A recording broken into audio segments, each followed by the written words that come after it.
Ito na nga ba ang sinasabi ko sa inyo mga minamahal na dapat sana kapag pumipili tayo ng alkalde ng isang lungsod, maliit man yan or malaki, sinisiguro natin mga minamahal na talagang totoo yung kanilang pagiging public servant at hindi dahil lamang sa napilitan lang dahil produkto ng political dynasty or so whatever. So mga minamahal, yung survey kasi reflection yun kung papaano sila magtrabaho sa kanilang lungsod. Kaso naglabas mga minamahal ang Manila Times ng mga top Metro Manila mayors. At ako ay nagulat sa aking nakita. Mga minamahal, pang-sampu si Along malapitan. Kita ninyo? Pang-sampu mga minamahal. Sabi ko nga sa inyo, kapag ikaw ay pasok sa top 6, talaga nga namang napaka-productive mo na isang alkalde kung ganon. Kaso mga minamahal, itong si Along Malapitan, kung mapapansin ninyo, ito siya pang top 10. Biniligan ko na pang top 10. So wala na tayong dapat questionin mga minamahal dito kay Vico Soto, kasi si Vico Soto talaga ay nakikipaglaban sa korupsyon yan. Yan pang top 10 mga minamahal si Mayor Along Malapitan. So talaga nga namang para sa akin, ligwak yan. Ibig sabihin, hindi maganda yung pagsiservisyo mo. Tingnan nyo yung satisfaction niya, 76 lang. Tapos yung trust, 75. Tapos yung iba mga minamahal, si Vico Soto, sobrang taas ng satisfaction rating ni Mayor Vico, 'di ba? Ilan? 95%. So pag 75, although palakol, pwede na 'yan. Sige, pagtiyagaan itong si Mayor Mayor Along Malapitan. At eto mga minamahal, natawa ako. Kasi masyado akong invested sa politika ng Caloocan. Siyempre, pinopromote natin dyan si Mayor Trillanes and former Senator Antonio Trillanes, future mayor ng Kankalu, ng Caloocan. So ngayon, mapapansin ninyo mga minamahal, nagkaroon ng ito, chika tayo organize, mga minamahal. Sabi ng nag-comment dito, organize sila, hindi organic. Totoo yon mga minamahal. Yung kanilang nangyaring motorcade, organize lang. Totoong organize, pero hindi organic. So meaning, may hakot. Pero kahit naghakot sila, bakit nilangaw pa din? Mga minamahal, naghakot na nga kayo lahat-lahat, nilangaw pa din ang inyong motorcade. Bakit naman nilalangaw? Paano kasi wala nang naniniwala sa inyo? 'Di ba? Hindi na kayo pinapansin. Kumbaga sawa na yung tao sa inyo dahil nga sa mga pagpapanggap di umano ng inyong lungsod. Pina-flag din kayo ng COA patungkol sa mga budget, 'di ba? At besides, sana masagot din ni Mayor Along Malapitan kung totoong healthy nga ba siya. Kasi gusto kong sabihin at ipangalandakan sa inyo na dapat kung hindi mo na kaya, pwede ka namang huminto Pagaling ka muna. Kasi how can you serve the people in your area, especially kung meron kang sakit?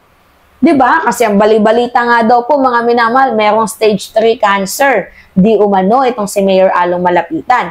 So kung merong stage 3 cancer itong si Mayor Along Malapitan, ang tanong natin dito, kaya pala dumadami yung krimen sa Caloocan. Kasi parang hindi ata namamanduhan ng maayos ni Mayor Along, mga minamahal, hindi niya namamanduhan ng maayos yung kanyang trabaho. Kaya nga kung mapapansin ninyo, di ba? Nung nakaraang buwan, mayroong isang bakla, di ba, na nagpatattoo lang, pinatay ng tattoo artist, tapos sunod-sunod yung mga natitimbog na droga, may 5M, ganyan-ganyan. Well, ano pa nga ba nga asahan natin? Sabi pa nga ni former Senator Antonio Trillanes, dati daw pong na-rehab itong si Mayor Along Malapitan. So kung dating na-rehab, ibig sabihin, dating involved sa pinagbabawal na gamot. So, siguro, naintindihan din ata, di umano, ni Mayor Along Malapitan yung eksenang hanash ng mga adik. Pero, nagtataka lang ako eh.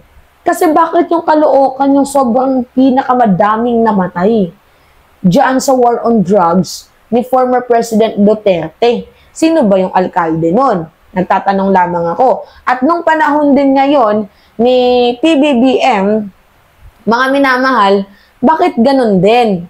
'Di ba? Na yung Caloocan, yung laging nafa-flag sa may mga madaming natitibog maliban doon sa Davao. 'Di ba? Bakit? Ano yung meron? So, hoping sana, nabigyan sana tayo ng magandang pamumuno, magandang serbisyo. Kasi, kung taxpayer kayo, lahat naman tayo taxpayer, hindi natin deserve yung ganong klaseng treatment. 'Di ba? Anong klaseng treatment na ginagawa ni Mayor Along, to the point na nung Pasko pinamigay tuyo tapos bigas? Tama ba yun? Although hindi tayo dapat magreklamo kasi, blessing din yan. Kaya nga lang, yung punto kasi natin dito, mga minamahal, deserve ba ng tuyo ng mga taga-Caloocan? Di ba hindi? Hindi nila deserve ng tuyo. Samantalang yung Pasig, ang sasarap, may hamon. Di ba? Wala nga tayong makitang sardinas eh. Talagang spaghetti, high class. Yung Manila, high class din. Yung ipinamigay. Pero mga minamahal, yung Caloocan, ang hirap na lang magkomento, nalulungkot ako para sa bayan ninyo. Pero, mga minamahala, nakaka-proud si former Senator Antonio Trillanes. Kasi, di ba, syempre, kahit madaming nagbabash kay former Senator, syempre tayo nagre-research din. Alam nyo, na ang napapansin ko lang kay former Senator Antonio Trillanes, patuloy lang siya sa pagtulong. O, tingnan nyo tong picture na to. Tumutulong. Kahit wala sa serbisyo, syempre may magre-react. Ganyan lang yan kasi tumatakbong mayor. Eto, hindi naman siya mayor noong 2020, panahon ng pandemonyo. Pero tumutulong. 'Di ba? Eto pa, tumutulong si former Senator Antonio Trillanes. Magdalo COVID-19 Relief Ops, Caloocan City, October 15 to 16. 'Di ba? So, ganun dapat. Kahit pa mahilig gumawa ng mga peking survey, itong kampo ni Along Malapitan, kung totoo man na nanggaling sa kanila to, abay hindi naman nagpapatinag si former Senator Antonio Trillanes. Patuloy lang, good deeds lang. Pero ang gusto lang sana namin, na dapat naman sana, Mayor Along, patunayan mo sa amin na ikaw ay deserving na isang public servant. 'Di ba? So anyway, mga minamahal, yun po, gusto ko lamang pong magkomento patungkol dyan. Diba? Kasi naglabas ng top mayors ng Metro Manila. Kaso nakita natin, lagapak itong si Along, pang-10. Grabe. Nakakahiya.